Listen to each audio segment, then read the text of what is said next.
అందరికీ నమస్తే. విజయరెడ్డికి స్వాగతం. సిద్దిపేట ముద్దుబిడ్డ అందరికీ సుపరిచితమైన వ్యక్తి. ఎక్కడ సమస్య ఉంటే అక్కడ కొట్లాడే వ్యక్తి. ఆయన ఎవరో కాదు, మన సిద్దిపేట గడ్డ ముద్దుబిడ్డ అయినటువంటి చక్రధర్ గౌడ్ మనతో పాటే ఉన్నారు. నమస్తే. నమస్తే. ఎలా ఉన్నారు? బాగున్నాను. నేను అడిగిన దానికి స్టూడియోగా సమాధానాలు చెప్పాలి. అడగండి. నిష్పక్షపాతంగా చెప్తానని మీరు ధీమాగా ఉన్నారు? చెప్తాను, కాన్ఫిడెంట్గా. రైట్. సిద్దిపేటలో హరీష్ రావు కనుమరుగయ్యే ఛాన్స్ ఉందంటారా? సిద్దిపేటలో మీరు రైజ్ అవుతారు, హరీష్ రావు కనుమరుగయ్యే ఛాన్స్ ఉందంటారా?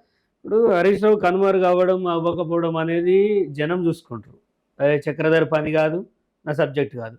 ఆయన చేసే కార్యక్రమాలే ఆయన కనుమరుగు కావాలన్నా జనంలో ఉండాలా అనేది డిసైడ్ చేస్తుంది. సో దీని గురించి అనవసరం. ఆయన చేసిన దోపిడీ 2 దశాబ్దాలుగా, 2 దశాబ్దాలు అంటే దాదాపుగా ఆయన 2004లో సిద్దిపేటకు వచ్చిండు. 22 సంవత్సరాలు అవుతుంది. ఇంకో 3 సంవత్సరాలు అయితే ఆయన సిల్వర్ జూబ్లీ అని కూడా చేసుకునే పరిస్థితి ఉంటుంది. ఈ సిల్వర్ జూబ్లీ లోపలనే ఈయన చేసిన అక్రమాలు, అఘాయిత్యాలు, సిద్దిపేట ఎంత వెనుకబడిపోయింది అనేది డాక్యుమెంట్లో విత్ ఎవిడెన్స్ జనానికి ఇవ్వాలనేది నా ఆలోచన.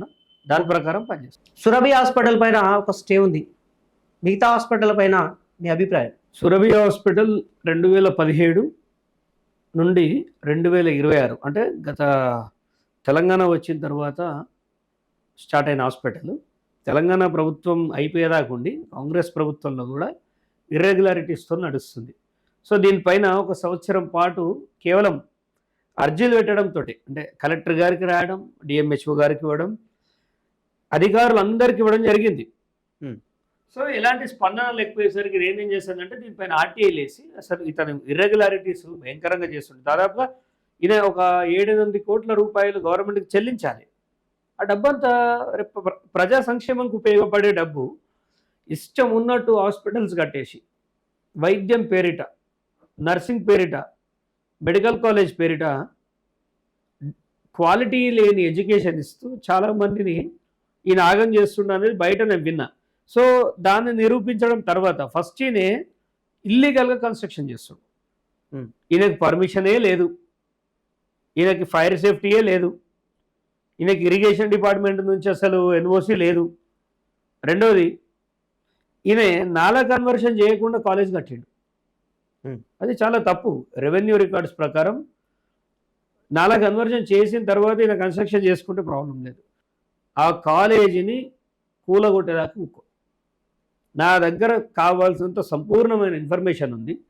నువ్వు ఇష్టం ఉన్నట్టు, నువ్వేం సేవ చేయట్లేదు, నువ్వు కాలేజీ పెట్టి కోట్ల రూపాయల డొనేషన్ తీసుకుంటున్నావు మెడికల్ కాలేజీల పేరిట. సో దాన్ని సేవ అని అనడం మూర్ఖత్వం అవుతుంది. ఇదొక ఎపిసోడ్ అయితే, రెండో ఎపిసోడు సిద్దిపేటలో 150-160 పై చిలుకు దవాఖానాలు ఉన్నాయి, ప్రైవేట్ హాస్పిటల్స్. ఈ ప్రైవేట్ హాస్పిటల్స్ అక్కడోట నంగునూరులో 2, చిన్నకోడూరులో 2, నారాయణరావుపేటలో 2, మండల్ వైజ్గా లేవివి. ఓకే, సిద్దిపేటలో మున్సిపల్ ఏరియాలో 23వ వార్డు, 22, 23వ వార్డు, 23వ వార్డులో 70 హాస్పిటల్ ఉన్నాయి. 70 ఏది జగదీష్ మార్కెట్ పోతే కదా మొబైల్ షాపులు ఉన్నట్టు ఇవన్నీ హాస్పిటల్స్. మెరుగైన వైద్య సేవలు అందించడానికి పెట్టచ్చుగా. మెరుగైన వైద్యం అంటే ఒక దగ్గర 70 హాస్పిటల్ పెట్టి బంగారం దుకాణాలు, ఏదో షాపింగ్ మాల్ పెట్టినట్టు పెట్టి మెరుగైన వైద్యం అంటే ఓడి నమ్ముతాడు? గవర్నమెంట్ హాస్పిటల్ ఎందుకు ఉంది? సిద్దిపేట గవర్నమెంట్ హాస్పిటల్ ఏం చేస్తుంది? గవర్నమెంట్ హాస్పిటల్లో ఇవ్వాల్సిన సదుపాయాలన్నీ కరెక్ట్ ఇస్తే ప్రైవేట్లోకి ఎందుకు పోతారు? ఊర్లో ఉన్న ఆర్ఎంపీలు కలుపుకొని అండ్ ఇక్కడున్న ప్రైవేట్ హాస్పిటల్ ఊర్లలో బండ్లు పంపిస్తూ free sugar test, free BP checkup అని చెప్పి ఈ యొక్క ముసుగులో వెళ్ళి ఆ మందిని, అక్కడున్న ఊరు వాళ్ళందరినీ ఆ ఆటోలల్లో బండ్లల్లో నింపుకొని వచ్చి ఇక్కడ హాస్పిటల్లో చెక్ చేసి వాళ్ళని భయభ్రాంతులకు గురి చేస్తున్న హాస్పిటల్ కూడా. మీరే ఎందుకు లేవనెత్తురు? అదొక సామాజిక సేవ కావచ్చు కదా. దోసుకోవడం సామాజిక సేవ ఎట్లయితుంది? అండ్ నేనే ఎందుకు ప్రశ్నిస్తా అంటే, ప్రశ్నించడం నా నేచర్. రెండోది, ఇక్కడ నేను కంటెస్టెడ్ ఎమ్మెల్యే క్యాండిడేట్ని. ఇక్కడ 16,610 ఓట్లు పట్టాను. వాళ్ళందరూ నన్ను ఎన్నుకున్నది నువ్వు ప్రశ్నించు అని చెప్పింది. నాకు ఓటు వేసిన ప్రతి ఒక్కడు రూపాయి తీసుకోకుండా సమాజ హితం కోరేసిన వాళ్ళు. సో ఇక్కడ నాకెందుకు అనుకునే ప్రశ్న నా దగ్గర ఉండదు. 160 హాస్పిటళ్ళు మీరు 160 కాకపోతే 1060 పెట్టుకోరి, నాకు పోయేదేం లేదు. ఈ దేశంలో ట్రేడ్ లైసెన్స్ తీసుకొని ఎవడైనా వ్యాపారం చేసుకోవచ్చు. ట్రేడ్ లైసెన్స్ ఉందని, ట్రేడ్ లైసెన్స్ ఉన్నప్పటికే ఈ రోజుల్లో ఇన్ని హాస్పిటల్ వెలిసినాయి. రైట్. ట్రేడ్ లైసెన్స్ ఉంటే ఇప్పుడు నేను మీకు చిన్న డాక్యుమెంట్ చెప్తా, నువ్వు ఏదైనా పెట్టుకో. ఇప్పుడు నువ్వు బండి తీసుకొని బయటికి రావాలంటే యాజ్ పర్ ట్రాన్స్పోర్ట్ డిపార్ట్మెంట్ ప్రకారం నీ బండి రిజిస్టర్డ్ అయి ఉండాలి, పొల్యూషన్ ఉండాలి. ట్రాఫిక్ డిపార్ట్మెంట్ ప్రకారం నీకు నీ తలకాయకు హెల్మెట్ ఉండాలి, నీకు ఇన్సూరెన్స్ ఉండాలి, నీ బండికి ఇన్సూరెన్స్ ఉండాలి. తర్వాత నువ్వు ఎలా అయినా నడుపుకో అని కొన్ని పర్టికులర్స్ ఎట్లుంటాయో. ఒక హాస్పిటల్ నడిపియాలంటే ఇన్ని ఉండాలి. ఏమడిగినా ఎస్టాబ్లిష్మెంట్ సర్టిఫికేట్, ఒక క్లినిక్ ఎస్టాబ్లిష్మెంట్ సర్టిఫికేట్ ఉంటుంది, బయోమెడికల్ వేస్టేజ్ ఉంటుంది, ఫైర్ సేఫ్టీ ఎన్ఓసి ఉంటుంది, బిల్డింగ్ ఆక్యుపెన్సీ ఉంటుంది, surgical licence, pharmacy licence, ambulance registrations, health trade licence compulsory ఉంటుంది.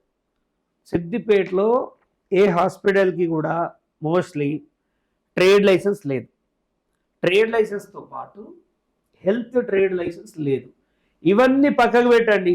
ట్రేడ్ లైసెన్స్ అడిగితే వాళ్ళు మాకు కోర్టు నుంచి పర్మిషన్ ఉంది అంటే 160 హాస్పిటళ్లలో కేవలం 36 హాస్పిటళ్ళకు మాత్రం ట్రేడ్ లైసెన్స్ ఉంది, మిగతా వాళ్ళకు లేదు. లేని వాళ్ళు ఇప్పుడు గతంలో కదా ఆసుపత్రులలో ఆసుపత్రులు లేముందుకు మంత్రసాన చింట్ల కాన్పు చేసిపోయేది తెలుసు కదా మీకు. ఇవాళ రెసిడెన్షియల్ బిల్డింగ్లలో దవాఖానాలు ఎట్లా నడుస్తున్నాయి? ఈ మున్సిపల్లో కూర్చున్న అధికారులు ఏం చేస్తారు? మున్సిపల్ చైర్పర్సన్ ఏం చేస్తుంది? అసలు మున్సిపల్ చైర్పర్సన్ వాళ్ళకే 4 హాస్పిటల్ ఉన్నాయి సిద్దిపేటలో. సిద్దిపేట న్యూరో అని, గాంధీ న్యూరో, మెడికేర్ హాస్పిటల్. అసలు మీరే వ్యాపారం చేస్తారు, మీకు ట్రేడ్ లైసెన్స్ లేదు. ఇలా ఫైర్ సేఫ్టీ డిపార్ట్మెంట్ ఏమని ఇచ్చింది? ఇది ఫైర్ సేఫ్టీ డిపార్ట్మెంట్ ఇచ్చింది. ఏమని ఇచ్చింది? నేను ఇవన్నీ ఇన్ని పాయింట్స్ అడిగినా దీంట్లో సింపుల్గా వాళ్ళు ఒక పాయింట్లో ఏం తేల్చేసిరంటే, since no fire safety NOC has been issued by this office to any hospital, the question of providing list details of hospital issued with fire safety NOC does not arise. ఎందుకంటే ఈయన ఏం చెప్తుందంటే, మీరు అడిగిన 160 హాస్పిటళ్ళకి ఎవడు మాకు ఫైర్ సేఫ్టీ కావాలని రాయలేదు, మేము ఎవరికి ఇవ్వలేదని చెప్తుండ. అంటే సిద్దిపేటలో హాస్పిటళ్ళు చాలా వరకు ఇర్రెగ్యులారిటీస్ తోటి పనిచేస్తున్నాయి. జనం వస్తే వాళ్ళ రక్తం తాగుతున్న హాస్పిటల్ చాలా ఉన్నాయి. ఒక 30-40 హాస్పిటల్ల మేర సరే అన్ని రూల్స్ ప్రకారం పోతురు కావచ్చు, వాళ్ళని నేను అప్రిషియేట్ చేస్తా. కానీ ఒక స్కానింగ్ అవసరం లేకుండా స్కానింగ్లకు తీస్తారు. ఇక్కడ రీసెంట్గా హాస్పిటల్ పేరు చెప్పడం ఎందుకు కానీ గర్భసంచి తీసుకోవడానికి ఏదో ప్రాబ్లం ఉందని వస్తే ఆ అమ్మాయి చనిపోయింది. ఆ అమ్మాయి కేసు ఎవడు మాట్లాడతాడు? ఎందుకు మాట్లాడరు? ఆ అమ్మాయికి ఏదో డబ్బులు ఇవాళ కుటుంబాన్ని భయభ్రాంతులకు చేసిరా ఏదో చేసి ఆయనతో 4 రూపాయలు ఇచ్చి దులుపుకున్నారు. మీకు ఆ కేసును టేకప్ చేసేంత స్కిల్ లేనప్పుడు మీరు ముట్టుకోకండి. పోలీస్ వ్యవస్థ ఉంది కదా సార్, పోలీస్ వ్యవస్థ ఉంది, హెల్త్ డిపార్ట్మెంట్ ఉంది, డిఎంహెచ్ఓ గారు ఉన్నారు. సో దానికి సంబంధించినటువంటి ఎవిడెన్స్ కూడా ఉన్నాయని చెప్తున్నారు కదా. ఇప్పుడు వాళ్ళందరికీ నేను లెటర్ పెట్టింది అదే. నేను అన్ని లైసెన్స్ నుండి వ్యాపారం చేసుకునేటువంటి నా జోలికి నా సంబంధం లేదు. ఇప్పుడు ప్రజలు తమకు తాము ఒక హాస్పిటల్ పోయి ఫీజులు కట్టి మోసపోతామంటే నాకేం ప్రాబ్లం లేదు, అది వాళ్ళ ఇంట్రెస్ట్. కానీ హాస్పిటల్ పోయిన తర్వాత పుస్తకం ఇప్పించే కార్యక్రమం ఏదైతే చేస్తారో దానికి నేను వ్యతిరేకం. ఇవాళ చక్రధరు ఇన్ని పేపర్లు పట్టుకొని ఫైట్ చేస్తుందంటే దాని అర్థం నాకేదో దీంట్లో ఏం ఇంటెన్షన్ ఉండదు. 1000 పడకల హాస్పిటల్ అని చెప్పేసి సిద్దిపేటలో హరీష్ రావు అనే వ్యక్తి హెల్త్ మినిస్టర్గా ఉన్నప్పుడు హంగామా చేసినాం. మరి 1000 పడకల హాస్పిటల్ ఏమైంది? సరే ఇవాళ 1000 పడకల హాస్పిటల్ నిజంగా ఓపెన్ అయ్యి ఉంటే ఎంతమందికి ఉపయోగపడేది? 160 హాస్పిటళ్ళు కూడా 150 పైచీలు కూడా కాశీనాథ్ అనే ఒక డిఎంహెచ్ఓ ఆ టైంలో ఈయన హెల్త్ మినిస్టర్ ఉన్నప్పుడు కాశీనాథ్ అని ఒకరిని తీసుకొచ్చి పిహెచ్సిలో పనిచేసేటువంటి తీసుకొచ్చి డిఎంహెచ్ఓ చేసేసి అడ్డగోలుగా పర్మిషన్లు ఇచ్చి మనకి ఇప్పుడు 160 హాస్పిటల్ ఓపెన్ చేసింది ఎవరు? సిద్దిపేటలో. నేను ఒకటే సిద్దిపేటలో 160 హాస్పిటల్ ఓపెన్ చేసింది హరీష్ రావు. మరి హరీష్ రావు ఓపెన్ చేసినప్పుడు మరి ఇంక ఫైర్ సేఫ్టీ ఉందా, ఇది రెసిడెన్షియల్లో ఉందా, ఇంక సో అండ్ సో లైసెన్స్ ఉందా అని చూసుకోవాలా లేదా? నువ్వు అవి చూసుకుంటావా, లేకపోతే హాస్పిటల్ నుంచి మన కమిషన్లు వస్తున్నాయా, లేకపోతే మనకు బరాబరు మామూలు ముడుతున్నాయా అని చూసుకుంటారా? ఇవాళ సిద్దిపేటలో చక్రధర్ గౌడ్ ఎప్పుడు కూడా వ్యాపారం చేసుకుంటే వ్యతిరేకం కాదు, కానీ ట్రేడ్ లైసెన్సులు లేకుండా ఫైర్ సేఫ్టీ లేకుండా ఇలా చిన్న పిల్లల హాస్పిటల్ ఉంది. సపోజ్ సడన్ గా ఫైర్ అవుతుంది, ఫైర్ అయితే చిన్న పిల్లలు లేచి ఉరుకుతారా కింద? పిట్టల్లాగా గాలిపోతే వాళ్ళకి ఓడు దిక్కని అడిగినా నేను. ఓకే, ఇవాళ వృద్ధులు ఉంటారు, బెడ్ మీద పడుకొని ఉంటారు, ఫైర్ సేఫ్టీ లేదు, అంటుకున్నారు, ఎవడు చచ్చిపోతాడు? ఎవడు దీనికి బాధ్యత ఎవడు వహిస్తాడు? ఇప్పుడు హరీష్ రావు వహిస్తాడా? సార్ ఊ అంటే హరీష్ రావు అంటున్నారు, ఆయన ఒక మాజీ మినిస్టర్ సార్. ఆయన మాజీ మినిస్టర్ కానీ సీఎం కానీ ఆయనను గల్లాబట్టి అడిగేంత దమ్ము సిద్దిపేట వాళ్ళకు ఉన్నది. నువ్వు ఇక్కడ నిన్ను ఎందుకు ఓట్లేసి గెలిపించినాం? 4 సార్లు నిన్ను ఎమ్మెల్యే ఎందుకు చేసినాం? నువ్వేదో పీక్తావనే కదా. ఏం పీకినావు నువ్వు? 160 హాస్పిటళ్ళు, 1000 పడకల హాస్పిటల్ ఇక్కడ ప్రాబ్లం ఉంటే దామోదర్ రాజనరసింహ వాళ్ళ ఇంటి దగ్గర పోయి ఆమరణ నిరాహార దీక్ష చేయాల్సిన నువ్వు ఏం చేస్తున్నావు? Warangal multi speciality hospital KCR గారి కళ, దాన్ని సాకారం చేయకుండా అడ్డుపడుతుండు రేవంత్ రెడ్డి అంటున్నావు. మరి ఇక్కడ 1000 పడకల హాస్పిటల్ ఎవరి కళ? ఎవంది? 1000 పడకల హాస్పిటల్ని గాలికి ఎందుకు వదిలేసినావు అని అడుగుతున్నా. హరీష్ రావు నిర్మించినటువంటి ఆయన కళ 1000 పడకల ఆసుపత్రి నిర్మించాం, ఖచ్చితంగా 100% వైద్య సేవలు, మెరుగైన వైద్య సేవలు అందిస్తున్నామని చెప్పారు. ఒక 10% మాత్రమే పూర్తి కాలేదని నిన్న అసెంబ్లీలో కూడా ఒక ప్రశ్న లేవనెత్తింది. ఏది 1000 పడకల 1000 పడకల ఆసుపత్రి పేరు. ఒకటి చెప్తా వినండి. నువ్వు హెల్త్ మినిస్టర్ ఉన్నప్పుడు ప్రైవేట్ హాస్పిటళ్ళని ఎలా ఎంకరేజ్ చేస్తావు? సరే, మనకి ఇక్కడ కార్డియోకో దేనికో సంబంధించి పెద్ద హాస్పిటల్ లేవు, యశోద మాదిరి పెద్ద హాస్పిటల్ లేవు, ఒక 4-5 హాస్పిటల్ను మనం ఎంకరేజ్ చేయొచ్చు అంటే దాంట్లో తప్పు లేదు, అది ఒప్పుకోవాల్సిందే. ఎందుకంటే కొంతమంది కూడా మెరుగైన వైద్యం ప్రైవేట్లో దొరుకుతుంది అనేది. కానీ 160 హాస్పిటల్ ఏ ప్రాతిపదికన? ఒక సెల్లార్ పర్మిషన్ రావాలంటే యాజ్ పర్ మున్సిపల్ రూల్స్ 300 నుంచి 500 గజాలు ఉండాలి, ఏరియా కన్స్ట్రక్షన్ ఉండాలి, అప్పుడే నీకు ఒక సెల్లార్కి పర్మిషన్ ఇస్తారు. ఈ 160 హాస్పిటళ్లలో చాలా హాస్పిటల్స్ 100-150 కూడా ఉండదు స్క్వేర్ యార్డ్స్. వీళ్ళకి సెల్లార్లు ఇచ్చారు, ఆ సెల్లార్ల అంబులెన్స్ పోదు, అంబులెన్స్ రాదు. నంబర్ 1. ఓకే, ఆ కింద ల్యాబులు పెట్టి సిలిండర్లు పెడుతురండి, ఆక్సిజన్ సిలిండర్లు. పేలితే బిల్డింగ్ కొలాప్స్ అవుతుంది. మరి ఇక్కడ యంత్రాంగం ఏం చేస్తుంది? ఎవరికి ముడుపులు ఇస్తారు అంటే వీళ్ళందరూ కలిపి వీళ్ళని ఎందుకు టైట్ చేస్తలేరంటే మున్సిపల్ ఎలక్షన్స్ వచ్చినప్పుడు హాస్పిటల్ దగ్గర ఇంత వాళ్ళని వేధించి ఇంత డబ్బులు తీసుకొని మున్సిపల్ ఎలక్షన్స్కి ముందుకు పోదామని కౌన్సిలర్లు బతికే ఒక ప్రక్రియ. కానీ దాన్ని నేను ఇప్పుడు కోర్టులో ఛాలెంజ్ చేస్తా. నేను సింపుల్గా ఒకటే అంటున్నా, మన బండికి పొల్యూషన్ లేకపోతే పోలీస్ ఎలాగైతే బండి పక్కకు పెట్టమంటాడో, ఫైర్ సేఫ్టీ లేని ఈ 160 హాస్పిటల్ ఏవేవైతున్నాయో లేని వాళ్ళని అంటున్నా, వాళ్ళందరూ మూత పెట్టాల్సిందే. నీ దగ్గర కరెక్ట్ డాక్యుమెంట్స్ ఉంటేనే, నీ దగ్గర క్వాలిఫైడ్, ఏ ప్రాతిపదికన ఒక రెసిడెన్షియల్ బిల్డింగ్లో నువ్వు కమర్షియల్ యాక్టివిటీ నడిపిస్తావు నాకు చెప్పు. ఒక హోటల్ వాడు కమర్షియల్ సిలిండర్ వాడకుండా డొమెస్టిక్ సిలిండర్ వాడితే వాడిని తీసుకుపోయి వాడి మీద కేసులు చేస్తారు, వాడిని హోటల్ మూసేస్తారు, వాళ్ళు పెనాల్టీలు వేస్తారు. ఎందుకు సార్ మరి ఇప్పుడు చర్యలు తీసుకుంటలేరు అంటారా? చర్యలు తీసుకుంటే ఇక్కడ దాకా రాదు. ఇప్పటి వరకు డిఎంహెచ్ఓ లేడు, డిఎంహెచ్ఓ ప్రశ్నించింది లేదు. డిఎంహెచ్ఓ గారి అన్న లెటర్ రాసి ఆర్టీఐలో విషయం అడిగితే సిద్దిపేట మున్సిపల్ వారు ఏమని ఇస్తారంటే ఇది అపరిమితమైన డేటా అడుగుతున్నారని. దీన్ని నేను కోర్టులో ఛాలెంజ్ చేస్తా. ఈ 160 హాస్పిటల్ల యొక్క భాగవతం బయట పెడతా. వీళ్ళందరికీ ఇండివిజువల్గా నోటీసులు పంపిస్తా. మీరు ఇష్టం వచ్చినట్టు ఊర్లో వ్యాపారం చేయడానికి ప్రజలు వీళ్ళ ముడిసరుకులు, వీళ్ళు హాస్పిటల్ ఏ ప్రాతిపదికన పెడుతురు? జనానికి రోగాలు వస్తాయనే కదా. జనానికి రోగాలు రాకపోని తోలుకొస్తుర్రు, లోపల పెడుతుర్రు, పుస్తలు అమ్ముకునేదాకా వాళ్ళ ప్రాణం తీస్తారు. ప్రజాసేవలు చేస్తామని ఇంత మంచి హాస్పిటల్ నిర్మించారు. వైద్య సేవల మెరుగుపరచడానికి కూడా ప్రభుత్వ ఆసుపత్రులకు ధీటుగా ప్రైవేట్ హాస్పిటల్ ఉన్నాయి కదా, మరి ఇది ఒక మాఫియా అంటారా మీరు? ఇది సిండికేట్. యాక్చువల్గా సిండికేట్ ఎప్పుడు ఎట్లుంటుంది అంటే, సిండికేట్ అంటే అందరు ఒకే దగ్గర ఉంటారు. వీళ్ళు నేను చెప్పినా కదా జగదీష్ మార్కెట్లో కదా, అందరు ఒకే లైన్లో కట్టినట్టు 22-23 వార్డులలో వీళ్ళంతా సిండికేట్ ఏర్పడి దవాఖానాలు పెట్టిరు. ఈ దవాఖానా పెట్టేటోడికి ఓనర్స్ ఎవరైతుంటారో చాలా వరకు ఎడ్యుకేషన్ లేదు వాళ్ళకి.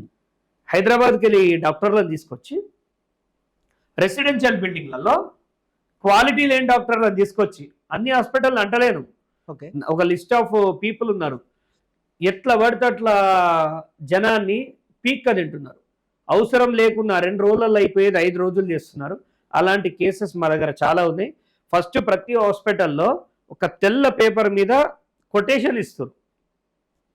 ఒక కొటేషన్ ఇచ్చి అది వాళ్ళకి ఇచ్చి దాని మీద 10% డిస్కౌంట్, 5% డిస్కౌంట్.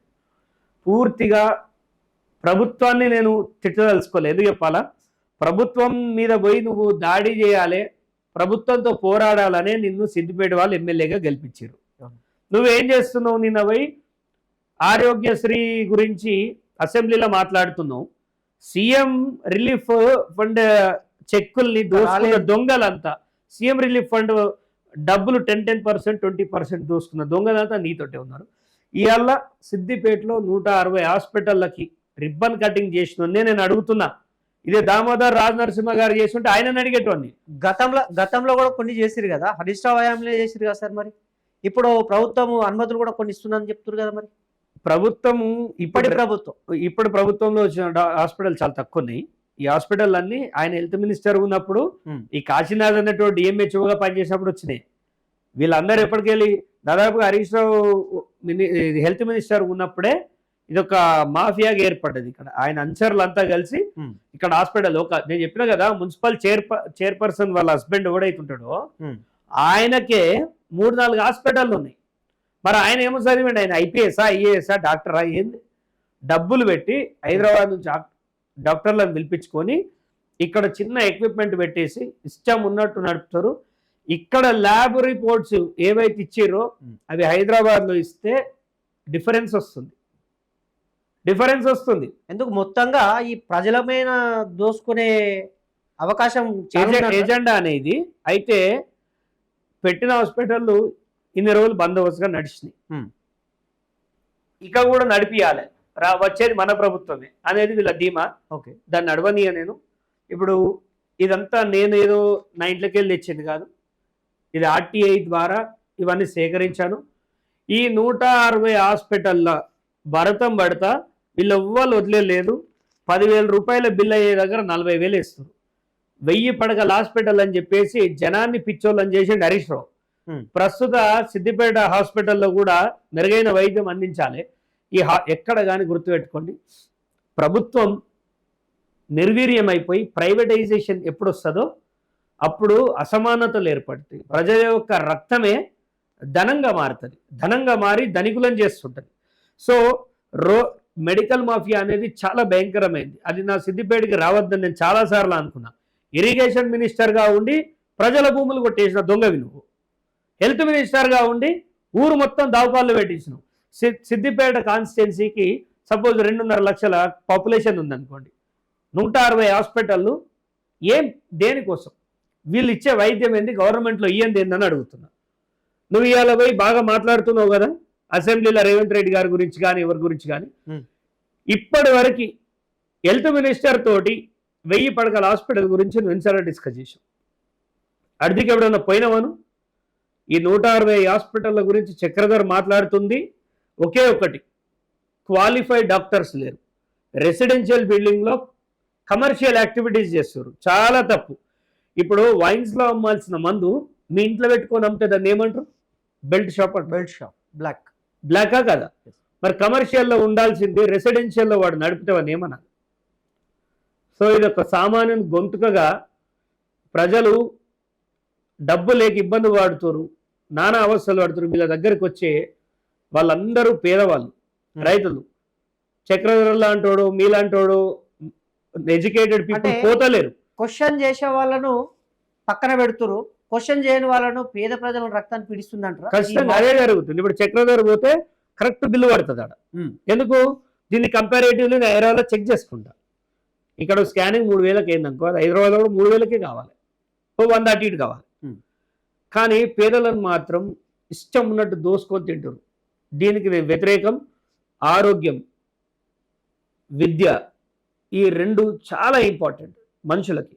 ఈ రెండిట్లలో ఆల్రెడీ మాఫియాలు ఎంటర్ అయ్యి దారుణాలు చేస్తాయి. సిద్దిపేటలో హాస్పిటల్ ఎంత భయంకరంగా ఉన్నాయో బడులు కూడా అంతే భయంకరంగా ఉన్నాయి. స్కూళ్ళ పైన నేను ఇప్పుడు మాట్లాడా, దాని తర్వాత ఎపిసోడ్లో మాట్లాడతా. నేను ఏ పని చేసినా ఫస్ట్ ప్రభుత్వాన్ని అడుగుతా, లోకల్ ఎమ్మెల్యేని అడుగుతా, ప్రభుత్వాన్ని అడుగుతా. ప్రభుత్వం నుంచి నాకు కరెక్ట్ రాకపోతే కోర్టు నుంచి డైరెక్షన్ తీసుకొస్తా. సార్ మీరు ఒకటి, ఈ ప్రభుత్వాన్ని ప్రశ్నిస్తారా? గత ప్రభుత్వాన్ని ప్రశ్నిస్తారు, గతంలో ప్రశ్నించారు కదా, మరి ఈ ప్రభుత్వాన్ని కూడా ప్రశ్నిస్తారా మీరు? ఇప్పుడు ప్రభుత్వాన్ని ఎవరు ప్రశ్నించాలో మీకు ఒకటి చెప్తే, నువ్వు గత ప్రభుత్వంలో నేను ప్రశ్నించిన, అప్పుడు ఎమ్మెల్యే ఎవరు? హరీష్ రావు కదా, ఆయన్నే ప్రశ్నించిన. హెల్త్ మినిస్టర్ ఈనండి. ఇప్పుడు ఈ ప్రభుత్వంలో ఎమ్మెల్యే ఎవడు? ఎమ్మెల్యే హరీష్ రావు, ఆయన్నే ప్రశ్నిస్తున్నా. ప్రభుత్వం అంటే ఎవరండి? What is the meaning of government? Government అంటే పబ్లిక్ రిప్రజెంటేటివ్ని మేము ప్రశ్నించాలి. నేను పోయి నిన్ను ఈ స్టూడియోలో ప్రశ్నిస్తే పనులు కావు.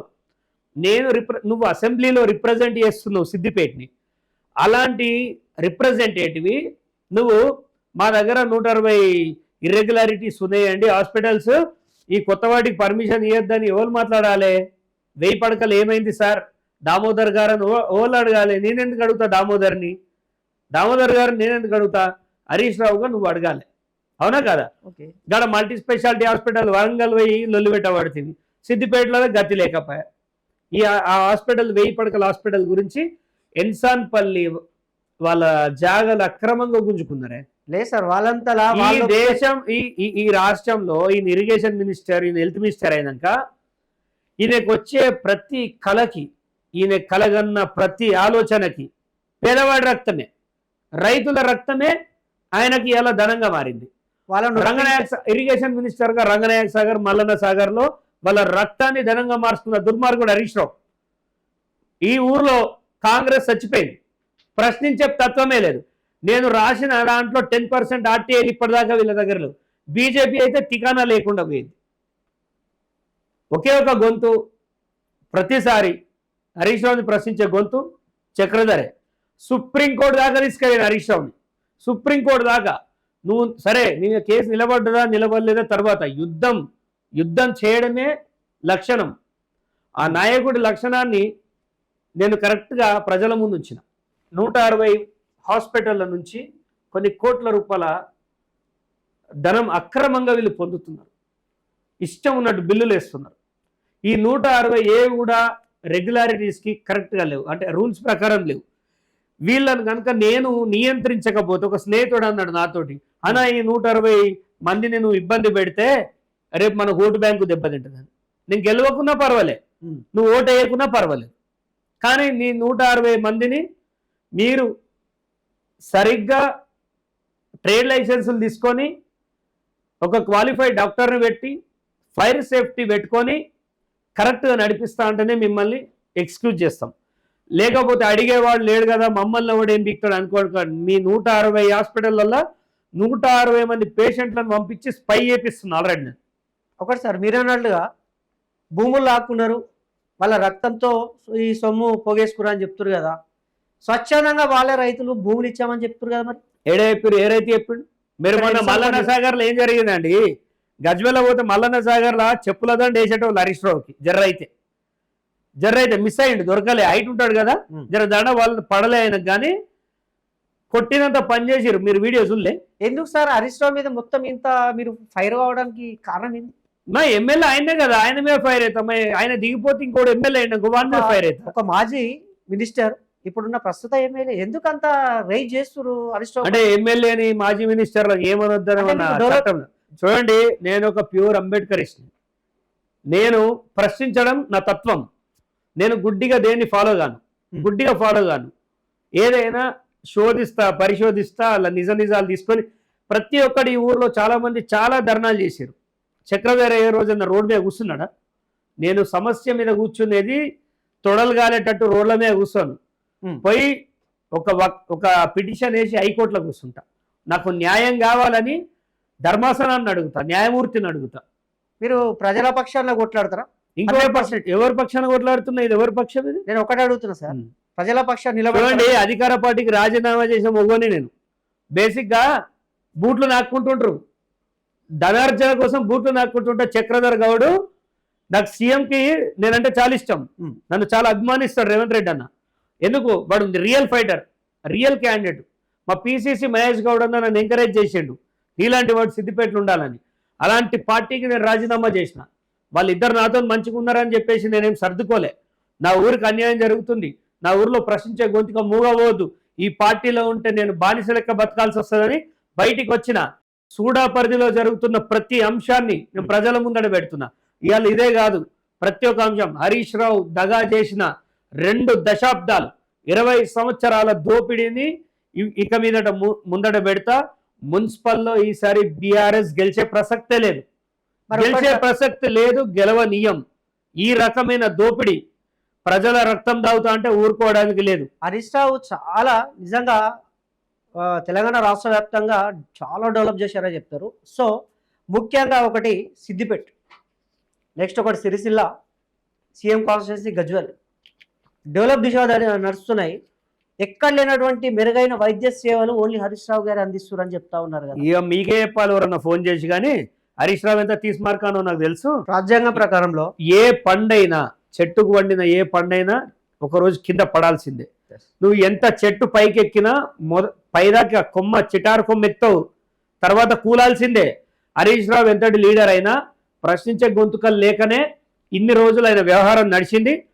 తెలంగాణలో ఆయన ఏం పెద్ద పవర్ఫుల్ లీడర్ కాదు. నేను చెప్తానండి, ఉద్యమకారులు ప్రాణం తీసుకున్నారు, ఆయన ప్రాణత్యాగం చేయలే. వాళ్ళ మామ 2004లో ఎంపీగా పోతే ఖాళీ సీట్ ఆయనకు అప్ప చెప్తే ఎమ్మెల్యే అయింది తప్ప ప్రజల నుంచి ఉద్భవించిన ఉద్యమకారుడు కాదైన. ఉద్యమ సమయంలో హరీష్ రావు కూడా చాలా ఫైట్ చేశారు. ఇక్కడ నుంచి మొదలుకుంటే ఓయూలో కూడా చాలా ఫైట్ చేశారు. ఓయూలో కూడా ఉధృతం చేసింది హరీష్ రావు అని ఒక టాక్ వినిపిస్తుంది. ఈ మాట ఓయూలతో మీరు దయచేసి అనకండి, చెప్పులతో కొడతారు ఆయన. ఓయూ ఆయన 10 ఏళ్ళ గవర్నమెంట్లో ఎప్పుడన్నా ఓయూకు పోయిండా? ఒక మాట చెప్తా, మొన్న ఓయూకు పోవాలంటే పర్మిషన్ తీసుకున్న దుస్థితి ఆయనది. ఏం మాట్లాడతారండి? ఓయూ స్టూడెంట్స్కి ఆయనకు సంబంధమే లేదు. ఓయూ స్టూడెంట్స్ రక్తం మీద, మాంసం ముద్దల మీద, శవాల మీద కట్టుకున్న సామ్రాజ్యం హరీష్ రావుది. హరీష్ రావు ఓడండి, దయాగుణం లేని ఒక దుర్మార్గుడు. మీకేం తెలుసు ఆయన గురించి? ఈ ఊర్లో ఆయన బాధ భరించలేక ఆయన ఫ్లెక్సీలు వేస్తున్నారు, కానీ ఆయన ఆహా హరీష్ అన్న, ఓహో హరీష్ అన్న అని మాట్లాడుతున్నారు. కానీ హరీష్ రావు అనే వ్యక్తి భయభ్రాంతులకు గురి చేసి ఇన్ని రోజులు ఏదో నడిపించిండు. కానీ 2022లో చక్రధర్ ఎప్పుడైతే వచ్చిండో హరీష్ రావుని ప్రశ్నించడం మొదలుపెట్టిండు. రంగనాయక సాగర్లో స్కామ్ చేసిండి, ల్యాండ్ కొట్టేసిండు అని చెప్పింది నేను. ఇవాళ ఒక సామాన్యుడు కూడా హరీష్ రావుని తిట్టగలుగుతుంది అంటే అది చక్రధర్ ఇచ్చిన చక్రధర్ గౌడ్ వేసిన ఒక బాటనే. 2022లో హరీష్ రావు పేరు ఓడని తీసిండా, 23లో ఓడని తీసిండా? ఇవాళ అందరూ మాట్లాడుతున్నారు. దానికి చక్రధర్ రక్తం దారబోసిండు, కుటుంబాన్ని బలి చేసుకున్నాడు, జైలు పాలైండు. ఏ రోజు కూడా చక్రధర్ అనేవాడు తన స్వార్థం ఆలోచించలే. ఇదే ఊర్లో ఒక ఆడకూతురికి ఇబ్బంది వస్తే పంతం బట్టి వాడిని మెడలు బట్టి జైలు వేయించడానికి ఊకోలే చక్రధర్ గౌడ్. నాకెందుకు అనుకోలే, బీజేపీ నోరు మూసుకుంది, కాంగ్రెస్ నోరు మూసుకుంది. బట్ చక్రధర్ గౌడ్ అనేవాడు హైదరాబాద్లో ఉండి కాల్వకుంట కాలనీలో ఏం జరుగుతుందో తెలుసుకున్నాడంటే ఇక్కడ ఉన్న నెట్వర్క్ ఏందో మీరు ఆలోచించాలి. ఇవాళ ఈ 160 హాస్పిటళ్ళ మీద కూడా నేను ఎవరి మీద కోపపడతలేను, ఎవరిని అసహించుకుంటలేను, ఎవరిని తక్కువ చేసి మాట్లాడతాను. ఆర్టీఐ ప్రకారం మీ దగ్గర ఫైర్ సేఫ్టీ ఎందుకు లేదు?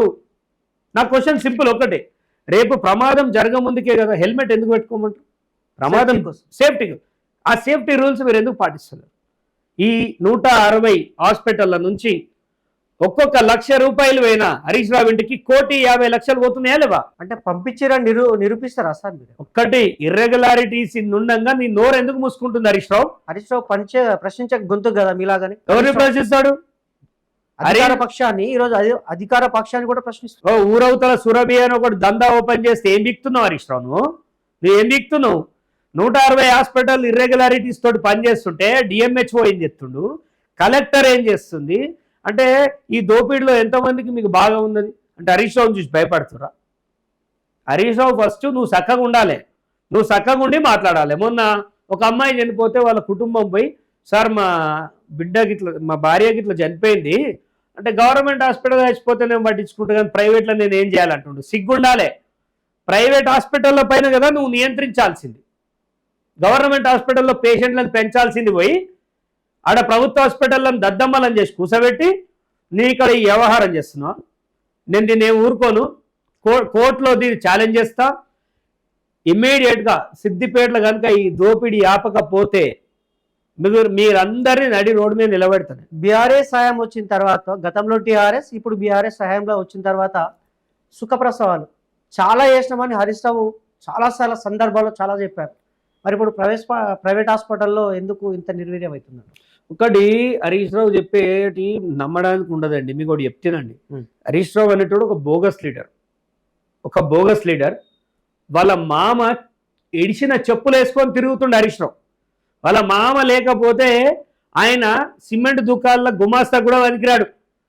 మీకు చెప్తేనండి, మీకు చెప్తే మీకు వినడానికి మీకు ఇబ్బంది అనిపించినా ఇది నిజం. హరీష్ రావు ఇన్ని దోపిడీల గురించి హరీష్ రావు ఏ కష్టం చేసిండని పైసలు వచ్చినాయి ఆయనకి? ఇన్ని వేల కోట్లు ఎక్కడికి వెళ్ళి వచ్చినాయి చెప్పరా? నీకు తెలుస్తా, నువ్వు చెప్పు. మరి నేను మిమ్మల్ని అడుగుతున్నా. నేను ఒకటే అడుగుతా సార్, ప్రతిసారి లేవనెత్తినప్పుడు హరీష్ రావుని నానా దుమ్మెత్తి పోస్తారు కదా, హరీష్ రావు మీద ఏమన్నా? అరే దుమ్మెత్తి పోస్తాడు ఎందుకంటే ఆయనకు సమాధి ఎప్పుడో కట్టాల్సింది. సిద్దిపేట వాళ్ళు తప్పు చేసిర్రు అంటే నాలాంటి ఒక నాయకుడు లేక ఆయన సమాధి లేట్ అయింది. చక్రధర్ పవర్ ఎట్లుంటుందంటే చెప్తుందండి, పాత బస్ స్టాండ్ నిర్మాణం అని చెప్పి ఒక పైలాన్ ఉంటే అక్కడ ఉద్యమకారులు దాదాపుగా 3000 రోజులు ఎంత చేసిరు, ఒక దాదాపుగా చాలా ఏళ్ళు చేసిన దాన్ని జ్ఞాపికార్థం ఒక ఫైలాన్ కట్టిరు. అక్కడ ఫైలాన్ కడితే బస్ స్టాండ్ అని చెప్పి దాన్ని వీక్ పోయి స్క్రాప్ లో వాడేస్తే నేను లొల్లి పెడితే అది ఏడుంది తెలుసా? ఫైలాన్ అది ఏడుంది. Harish Rao camp office ఎదురుంగుంటది. ఇప్పుడు పోయి చూడండి. చక్రధర్ తలుచుకుంటే స్క్రాప్ లో ఉన్న సామాన్ ఇంటికి వస్తుంది.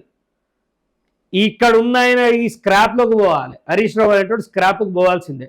నేను హరీష్ రావుని ఎప్పుడు పర్సనల్గా టార్గెట్ చేయలేదు. ఆయన నన్ను పర్సనల్గా చేసిండు. నేను ఏది ఉన్న ఆయన మీద ఒక పేపర్ పట్టుకునే కోర్టుకు పోయినా. ఇక్కడ ఉన్న ఆయన చెంచాగాళ్ళు, మా అన్న వీరుడు, మా అన్న సిగ్గు శరం ఉండాలి. మీ అన్న లీడర్ అయితే నువ్వో తీరా ఆ దగ్గర చెప్పులు మోసేటోనువా? నువ్వు లీడర్ అభిమానం కావచ్చు. హరీష్ రావు అంటే అభిమానం ఉంటే మలిసి వాళ్ళు ఇంట్లో పెట్టుకోమని కానీ పదంలో ముందు నడిపిస్తున్నారని వాళ్ళు అనుకోవచ్చు. ఇక ఇదేం అభివృద్ధి మరి? బానిసల అభివృద్ధి నాకు అర్థం కాదు. ఇక్కడ హాస్పిటల్లో పోంటే గిన్ని వేల రూపాయల స్కామ్ జరుగుతుంది. సిద్దిపేటలో వెంచర్ల పేరు మీద నేను ఆర్టీఐ చేస్తే 27 వెంచర్లు ఉన్నాయని ఇచ్చిండు ఆర్టీఐలో. కానీ 200 వెంచర్లు ఉన్నాయట.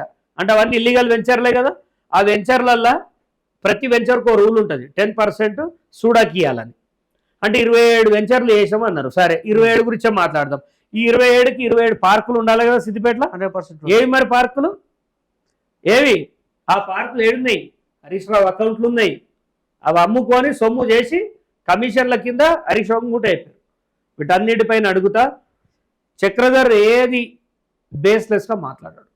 చక్రధర్ మాట్లాడిండు అంటే దానిలో ఒక ఫౌండేషన్ ఉంటుంది, దానిలో ఒక బలం ఉంటుంది. ఆ బలాన్ని, ఆ పునాదిని పట్టుకొని చక్రధర్ పోరాటం ఉంటుంది. ఈ చిల్లరగాల లెక్క పోయి నేను ఆ రోడ్ల మీద తొడలగాలంగా కూర్చునే నాయకుడు కాదు Chakradhar. I mean educated, I will question and I will fight in the court. మా సిద్దిపేట యువ కిరీటం ఎవరు? మన దోపిడీ స్టార్ హరీష్ రావు యొక్క తోలొల్చే కార్యక్రమం పెట్టుకుంటాను నేను. తోలంటే ఆయన చర్మం కాదు, ఆయన కప్పుకున్న మేక చర్మం ఉంటుంది చూడు, నక్క లోపల ఉంది. ఈ చర్మం ఒలిచి ఆ నక్కను బయటకు తీసే కార్యక్రమం పెట్టుకుంది. ఆయన దూషించడమే లక్ష్యంగా పెట్టుకోరా మీరు? ఈ దూషించుడని నీకు అనిపిస్తుంది, నీ కడుపు నిండింది దూషించినట్టు అనిపిస్తుంది, కడుపు ఎండింది ప్రశ్నించినట్టు అనిపిస్తుంది. ప్రజల పక్షాన్ని కొట్లాడుతున్నా చెప్తున్నారు కదా సార్. ఎవరు? హరీష్ రావు. ఏరి ప్రజలేరా? 160 దవాఖాన్లు పెట్టి ప్రజల గురించి మాట్లాడితే ఎట్లుంటే నాకు అర్థం కాదు. అదేదో నక్క కదా, నేను రేపటికి నాన్ వెజిటేరియన్ బంద్ చేసినా నాకే ఓట్లు వేయమనేదో నడుస్తుంది చూడ వెనుక. అట్లున్నది కథ అయినది. హరీష్ రావును ఒకటి నమ్మే పరిస్థితి లేదు. 65,000 ఓటు బ్యాంక్ పడ్డది నీకు మొన్న. కాన్స్టిట్యున్సీలా. దాని అర్థమైంది నిన్ను మిగతా వాళ్ళు వద్దనుకుంటారు. అవునా కాదా? ఒక మార్పు కోరుకుంటారా? మార్పు స్టార్ట్ అయింది కాబట్టి వీళ్ళ గవర్నమెంట్ అయిపోయింది, కానీ సిద్దిపేటలో మార్పు రావాలి. ఏది తెలంగాణకు స్వాతంత్రం వచ్చి హైదరాబాద్ విముక్తి కానట్టు, సారీ దేశానికి స్వాతంత్రం వచ్చి హైదరాబాద్ విముక్తి కానట్టు తెలంగాణకి ప్రభుత్వం మారిన సిద్దిపేట ఇంకా ఒక ఎలమైన చేట్ల బాగా ఇబ్బంది పడుతుంది. దాన్ని రప్పిస్తా, దానికోసం పోరాటం చేస్తా. నువ్వు చేసిన తప్పుల్నే నేను ప్రశ్నిస్తా. నిన్నేదో కుటుంబ పరంగా తిట్టడం నా లక్ష్యం కాదు, వ్యక్తిగా నిన్ను దూషించడం నా ఎజెండాలో లేనే లేదు. నాది ఒకటే ఎజెండా, ఈ 160 హాస్పిటళ్లకు కత్తిరించిన కత్తెర ఎక్కడుంది? దీనికి మూల కారకుడి నువ్వు చేసిన పాపమే ఇది. సో ఒక ఎమ్మెల్యేగా వీళ్ళందరిపైన డిఎంఎస్ఓ పైన ఆరోగ్య శాఖ మంత్రి గారిపైన ఒత్తిడి తెచ్చి వీటిని సమూలంగా ఒక్కొక్కటి నిర్మూలిస్తావా, లేకపోతే నిన్నే నిర్మూలించమంటావా? ఫైనల్ క్వశ్చన్ అడుగుతున్నా. అంటే మీరు ఈ గత ప్రభుత్వం ఉన్నటువంటివి వాటికి ఇప్పుడున్న ప్రభుత్వానికి చేసే సూచన ఏంటి? ఓన్లీ హాస్పిటల్ పైన, ఇప్పుడు మెడికల్ వ్యవస్థ పైన. ఒకటి, ఆరోగ్యం అనేది సామాన్యుడి హక్కు అండి. సామాన్యులు పుస్తలు అమ్ముకొని హాస్పిటల్కి ఏ రోజు అయితే పోతుందో ఆ రోజు ప్రభుత్వం ఫెయిల్ అయినట్టు. మీకు చాతనైన కాడికి పిహెచ్సి సెంటర్లో కావాల్సిన మందు సామాగ్రి ఏర్పాటు చేయండి. పేదవాడు మిమ్మల్ని ఏం కోరుకుంటలేడు, పేదవాడు ఎమ్మెల్యే కావాలనుకుంటలేడు, ఎంపీ కావాలనుకుంటలేడు, మీరైతేనే మీకు భజన చేయాలనుకుంటున్నాడు. కానీ వాళ్ళని దోసుకోకండి దయచేసి, వాళ్ళ రక్తంతో ఆడుకోకండి. ఈ ప్రైవేటైజేషన్ని కనుక మీరు కంట్రోల్లో పెడితే అన్నీ బాగుంటాయి. సో ఆ గవర్నమెంట్లో వాళ్ళకి చెప్తే వినే నాదుడు లేడు. ఈ గవర్నమెంట్లో మాత్రం నేను ఒకటే చెప్పదలుచుకున్నా, పేదల పక్షపాతిగానే ఉండండి, పేదల కోసం పనిచేయండి. నెక్స్ట్ అవకాశం కూడా మీకే ఇస్తారు. ఓకేనా? అదే, నమస్తే. Thank you. మీరు మీ ఇంటర్వ్యూ ఇచ్చినందుకు ధన్యవాదాలు అన్న.